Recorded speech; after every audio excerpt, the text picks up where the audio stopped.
स्वागत है आप सभी का इस चैनल के एक और नए वीडियो में, जहां आज हम पढ़ेंगे दिव्य प्रकाश दुबे द्वारा लिखा गया उपन्यास अक्टूबर जंक्शन के भाग 1 का अंश 5, 11 अक्टूबर 2010, सुबह 6 बजे 80 घाट बनारस। सुदीप और चित्रा को घाट पर पहुंचने में थोड़ी सी देर हो गई।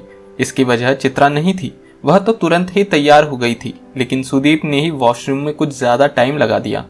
खैर, होटल से निकलते ही सुदीप ने रिसेप्शन पर कार के लिए कहा तो चित्रा ही बोली कि पागल हो क्या, ऑटो से चलते हैं। दौड़ते भागते दोनों घाट पर पहुंचे। चित्रा ने पहले से ही एक नाव वाले को फिक्स कर रखा था। जैसे ही दोनों नाव में बैठे, एक बाबा आकर नाव में बैठ गए। हालांकि दोनों ने पूरी नाव बुक की थी, लेकिन बाबा ने हिलने का नाम नहीं लिया। नाव वाले ने बाबा को 2-4 बनारसी गालियां भी दी, लेकिन सुदीप ने नाव वाले को इशारा किया कि बाबा को साथ में चलने दिया जाए। सर, आप जानते नहीं है बाबा को। ये आदमी हैंडपंप है, कितना अंदर है पता नहीं, कुछ उल्टा सीधा बोल देगा। पहले भी कई कस्टमर खराब कर चुका है। बाबा ने तुरंत जय भोलेनाथ बोलकर आसमान की ओर देखा। नाव वाला बाबा से अच्छा खासा गुस्सा था। वह दोबारा बोला, साहब, जितनी देर भांग पीता है बस उतनी देर होश में रहता है ये बाबा। जैसे ही नाव चलकर घाट से थोड़ी दूर आई तो नाव वाला बोला, नौकरी चाकरी, बेटी बेटा, जो मांगना है गंगा जी से मांग लीजिए। चित्रा बोली, रिटायरमेंट मांग लो। यह सुनकर नाव वाला बोला, अभी तो भैया की नौकरी नहीं होगी, दीदी आप अभी से रिटायरमेंट मांगने लगी। यह सुनकर सुदीप ने नाव में पड़ा एक कंकड़ गंगा में फेंकते हुए कहा, अच्छी नौकरी ही मांग लेता हूँ। यह बोलकर सुदीप ने आंखें बंद कर ली। नाव वाला देख रहा था कि चित्रा ने आंखें बंद नहीं की है। वह बोला, दीदी आप भी सच्चे मन से कुछ मांग लीजिए, गंगा मैया सदियों से सब दे रही है।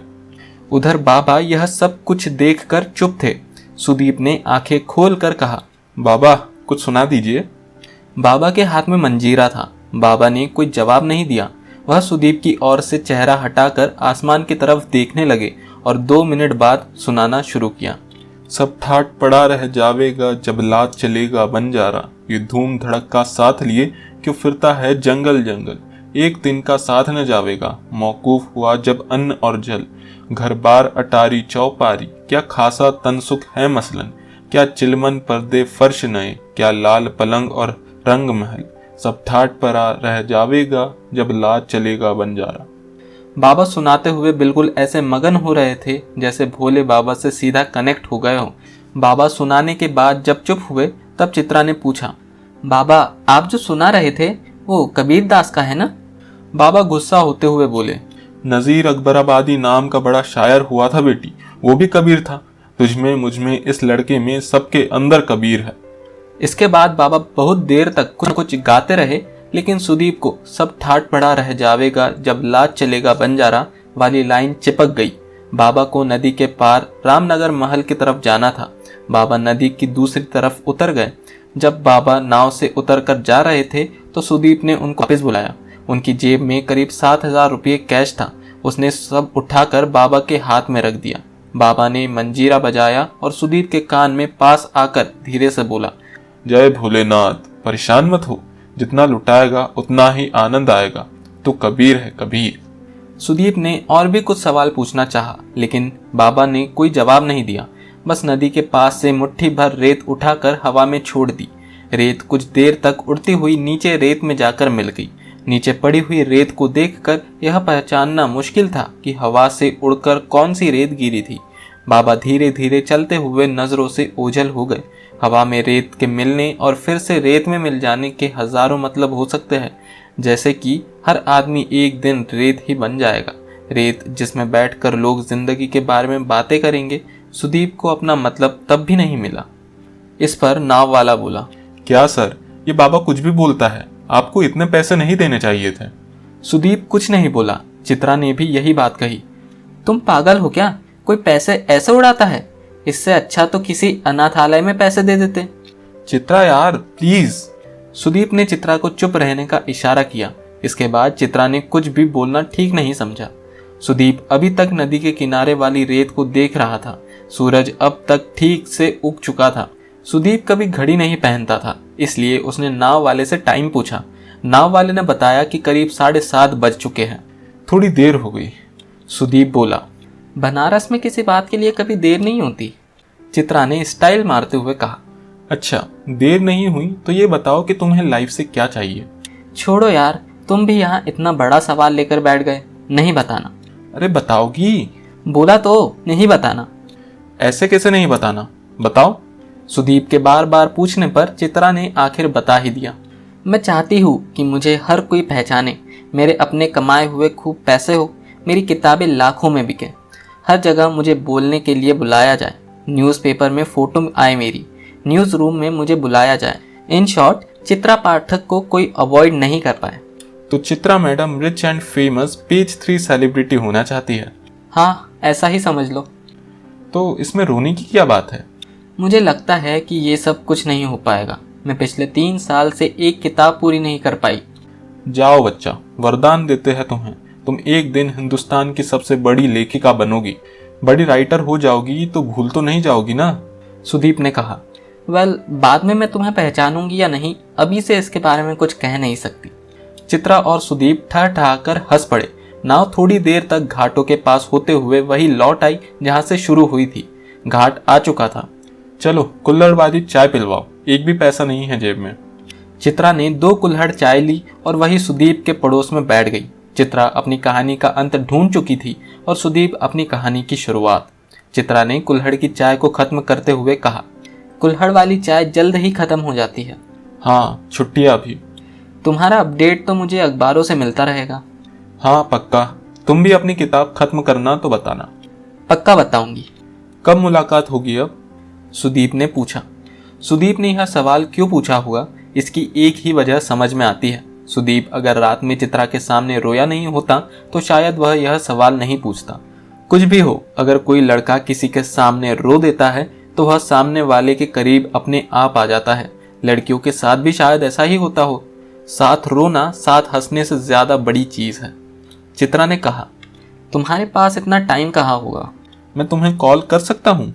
नहीं, मत करना। चित्रा ने दूसरी कुल्हड़ वाली चाय लेते हुए कहा, लेकिन फिर उसके बाद जोड़ा, हाँ, अगर किसी दिन बहुत उदास होना तो कॉल करना। तुम उदास होगी तो क्या करोगी? मुझे मालूम है तुम बिजी हो, तुम्हें परेशान नहीं करूंगी। यह वो पल था जब सुदीप को पहली बार अपनी जिंदगी से नफरत हुई। क्यों था वह इतना बिजी? क्यों उसके पास किसी भी चीज के लिए बहुत कम टाइम था? क्यों उसको अपने 35 साल का होने की जल्दी थी?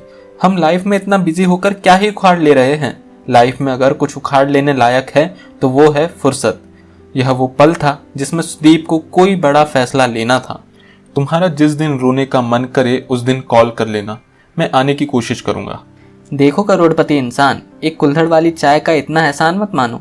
वैसे भी मेरी लाइफ तो हैपनिंग होने वाली है। तुम्हारा कभी रोने का मन करे तो तुम कॉल कर लेना, ठीक? यह घटिया सी तसल्ली कि जब भी तुम्हें अकेला लगे तो मैं हूँ, शायद इस दुनिया की सबसे बड़ी तसल्ली है। दुनिया में इतना कुछ है करने को, फिर भी आदमी अकेला हो जाता है। प्यार की कहानियां इसलिए प्यार करने वालों के मरने के बाद भी जिंदा रहती है, क्योंकि उनके अंत में उम्मीद हो न हो, लेकिन उनकी शुरुआत एक सुई की नोक जितनी उम्मीद से होती है। चले? चित्रा और सुदीप ने एक साथ कहा। थोड़ी देर में। दोनों ने एक साथ सुना। सुदीप ने अपनी सबसे छोटी उंगली से चित्रा की सबसे छोटी उंगली को गले लगाया। दोनों उंगलियां मिलकर खुश हुई, थोड़ा सा रोई। चित्रा की उंगली ने सुदीप की उंगली से पूछा, अब कब मिलना होगा?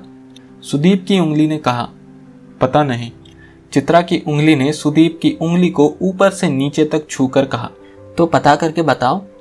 कोई किसी को छोटी उंगली जितना भर भी सही से छू ले तो सब कुछ कितना आसान हो जाता है। छूना जब केवल छूने के लिए हो, कहीं पहुंचने के लिए नहीं। जब शरीर एक दूसरे पर चढ़ाई करने के लिए नहीं, बल्कि एक दूसरे की धूल साफ करने के लिए हाथ बढ़ाए। तन की धूल साफ करने के लिए दुनिया में कितना कुछ है, मन की धूल के लिए दुनिया में कोई औकात ही नहीं। क्या हम ऐसा कर सकते हैं कि साल में कम से कम एक बार मिले? सुदीप ने पूछा। बहुत ही खराब आइडिया है, चित्रा ने कहा। अच्छा, तो 2 साल में एक बार? ये तो उससे भी खराब प्लान है, चित्रा ने कहा। छोटी उंगलियां एक दूसरे में उलझी हुई उदास थी। गंगा बनारस तक आते आते ठहर जाती है ताकि उसके पड़ोस में बैठे लोग भी ठहर सके। हम तब मिलेंगे जब या तो बहुत खुश हो या फिर बहुत उदास हो, चित्रा ने कहा।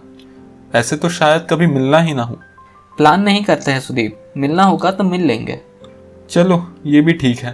फ्लाइट कितने बजे की है तुम्हारी? 5:30। और तुम्हारी? 6 बजे। चलो एक काम करता हूँ, एयरपोर्ट साथ चलते हैं, मैं तुम्हें होटल से ले लूँगा। तुम मुंबई जा रहे हो? हाँ, तुम बोलो तो दिल्ली से होते हुए चला जाऊँ। फ्लर्ट तुम पर बिल्कुल भी सूट नहीं करता। चित्रा घाट से उठ गई। दोनों वहां से चल दिए। पास पड़ा कुल्हड़ कूड़ेदान में छलांग लगाकर टूट गया और टूटकर दोनों कुल्हड़ एक हो गए। गंगा जी ने दोनों को 80 घाट से जाते हुए देखा। पिज़ेरिया के वेटर ने दोनों को एक साथ देखकर हवा में आंख मारी। अभी आप पढ़ रहे थे दिव्य प्रकाश दुबे द्वारा लिखा गया उपन्यास अक्टूबर जंक्शन के भाग 1 का अंश 5।